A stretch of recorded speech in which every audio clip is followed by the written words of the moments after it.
বুকের বাঁ পাশের ভাঙা পাঁজর জোড়া লাগুক একবারই।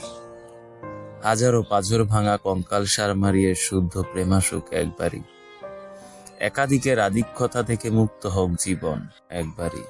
অসংখ্য নষ্ট প্রেমে বিক্ষত না হোক হৃদয়, পুষ্পের মতো শুদ্ধ প্রেম আসুক একবারই। শুদ্ধ তোমার হাত ধরেই জোড়া লাগুক ভাঙা পাঁজর একবারই। ভাঙা শব্দ অভিযান থেকে মুছে যাক, তুমি আমি দুই মিলে এক হব একবারই। শুধু একবারই আসো তুমি, পুষ্পের মতো শুদ্ধ প্রেম হয়ে, আসমান আর জমিনের মাঝে কিংবা জান্নাতের সুবিশাল তুবার ছায়া হয়ে। একবারই তুমি আসো, তুবার পাতায় এলান হোক, তুমি আর আমি এক হয়েছিলাম একবারই। সবার জীবনেই শুদ্ধ প্রেম আসুক একবারই।